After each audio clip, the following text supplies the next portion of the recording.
Hello বন্ধুরা, সবাই কেমন আছো? আশা করছি সবাই ভালো আছো, আমিও ভালো আছি। আমরা সবাই ভালো আছি। তোমরা কে কেমন আছো অবশ্যই কমেন্ট করে জানিও। আর বন্ধুরা, ব্লগটা এখান থেকে স্টার্ট করছি, রান্নাঘরের একদম কড়াই থেকে।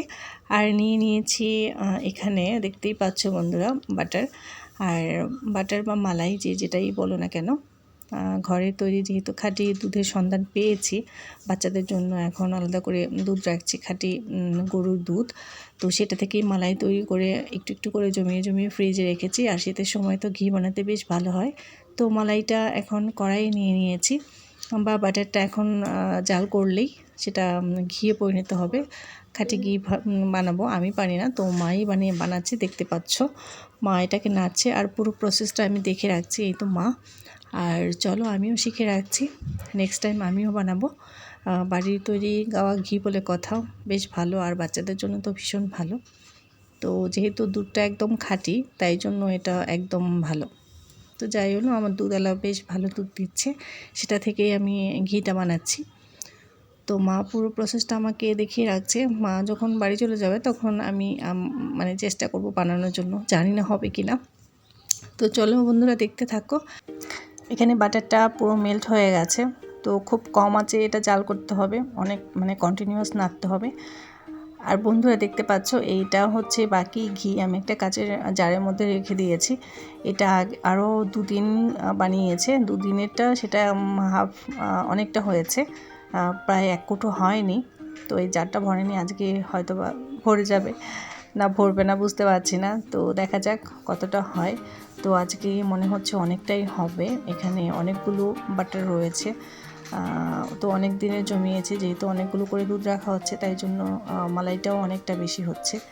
তো বন্ধুরা দেখতেই পাচ্ছ, মা বানাচ্ছে আর আমি পাশে থেকে বক বক করছি। যাই হোক, এই তো পুরো ফেনাটা চলে গেছে, একটু ফেনা হয় ফার্স্টের দিকে, তারপর আস্তে আস্তে সেটা জাল করতে করতে ঠিক হয়ে যায়। আর কন্টিনিউয়াস নাড়তে হয়, যার জন্য নিচে আবার লেগে গেলে ঘিটা খেতে ভালো হবে না, একদম তেতো হয়ে যাবে। তো যাই হোক, মা দেখতেই পাচ্ছ বন্ধুরা, এভাবে জাল করতে হবে, আস্তে আস্তে হালকা আঁচে নাড়তে হবে, হালকা হাতে এভাবে নেড়ে নেড়ে পুরো প্রসেসটা মানে ঘিটা বের করে নিতে হবে। প্রায় হয়ে এসছে, একটু ব্রাউন ব্রাউন কালার হলে সেটাকে নামিয়ে নিতে হবে। মোটামুটি হয়ে গেছে। তো মা আমাকে সব কিছু হাতে ধরে বলে দিচ্ছে যে এভাবে দেখবি, এটা কালারটা এরম করবে, আর কন্টিনিউয়াস নাড়তে হবে। আর যখন পুরো ব্রাউন হালকা ব্রাউন হবে, তখন গ্যাসটা অফ করে দিতে হবে, নয়তো বা সেটা পুড়ে যাবে। তো বন্ধুরা, রেডি হয়ে গেছে পুরো গাওয়া ঘি, দেখতেই পাচ্ছ অনেকটা হয়েছে। তো এই তো হচ্ছে ঘি, আর এটা পুরো ঠান্ডা হয়ে গেছে। আর এখন কৌটোতে ঢেলে নিচ্ছি। তো কাচের জারে যেটা দেখিয়েছি তোমাদেরকে, আরও 2 দিন বানিয়েছিল, মানে মাই বানিয়েছিল। আর আজকে পুরোটা দেখি ভরে কিনা। তো মনে হচ্ছে পুরো কৌটোটা ভরে যাবে।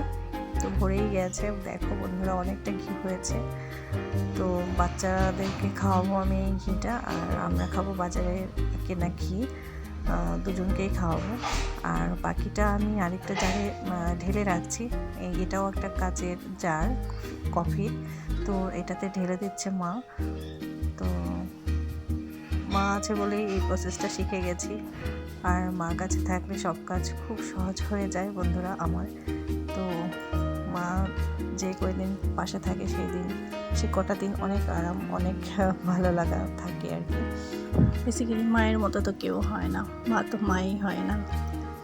তো মেয়ের কষ্ট মাই বোঝে, আর পৃথিবীতে মা থেকে আপন আর কেউ হয় না, জানি। তো বন্ধুরা দেখতে থাকো, বিকেলে একটু মেলায় যাব। তো মেলায় বন্ধুদের সঙ্গেই বেরোবো, তার সঙ্গে আমার রাক্সাকেও নিয়ে যাব। তো চলো বন্ধুরা, দেখতে থাকো, আশা করছি তোমাদের ভালো লাগবে। আর এখন বন্ধুরা প্রায় সন্ধ্যা হয়ে গেছে, এখন চলে এলাম মেলায়, আমি আর রাক্সা। তো একটু সাজুগুজু করে নিয়েছি। আর এই জামাটা দিয়েছে আমার দিদি, আমার নিজের দিদি। তো যাই হোক, নতুন জামা পরে চলে এলাম মেলায়। আর দেখতেই পাচ্ছ বন্ধুরা, কত সুন্দর করে ঠাকুরগুলো সাজিয়ে রেখেছে। ভগবান শ্রীকৃষ্ণের বিভিন্ন রূপ এখানে তুলে ধরা হয়েছে, আর দেখতেই পাচ্ছ। আর আমি চলে গেছি আমার বন্ধুদের সঙ্গে, তো মেলায় ঘোরাঘুরি করতে। তো চলো বন্ধুরা, দেখতে থাকো। এই হচ্ছে আমার বন্ধুরা।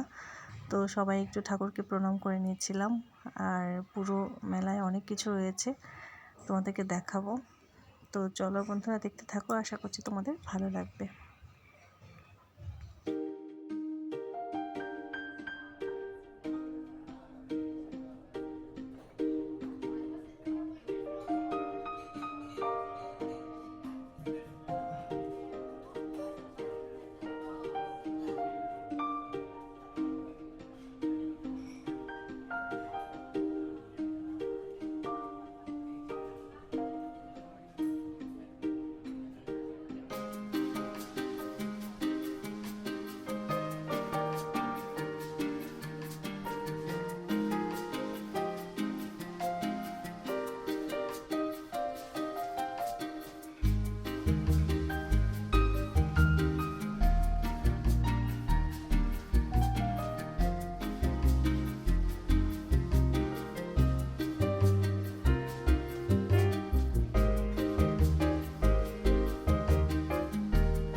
তো বন্ধুরা, দেখতে পাচ্ছ মেলায় অনেক দোকান রয়েছে, আচারের দোকান, পাঁপড়ের দোকান, তার সঙ্গে রয়েছে ঘর সাজানোর সমস্ত রকমের জিনিস রয়েছে, ছোট থেকে শুরু করে বড় সব কিছু, জামা কাপড় সব কিছু, খাবারের দোকান, অনেক কিছু মেলায় রয়েছে। এই রাসের মেলাটা আমাদের বাড়ির পাশেই হয়।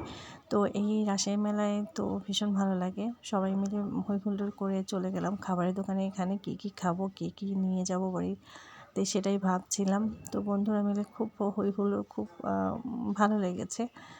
তো বন্ধুরা, যারা যাওনি তারা যাবে, আর যারা গেছো তারা তো গেলেই। তো এখন ভিড়টা বাড়বে, তো ভিড় বাড়ার আগেই আমরা বেরিয়ে যাব। তো চলো বন্ধুরা, এখন বাড়ির জন্য কিছু খাবার নিয়ে নেব। আমি একটু জিলিপি নিয়ে নিয়েছি বাড়ির জন্য, আমার বরের জন্য আর বোনের জন্য।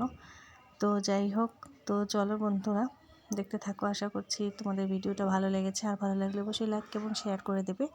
আর যারা এতক্ষণ ভিডিওটা দেখেছো তাদেরকে অনেক অনেক ধন্যবাদ। Thanks for watching.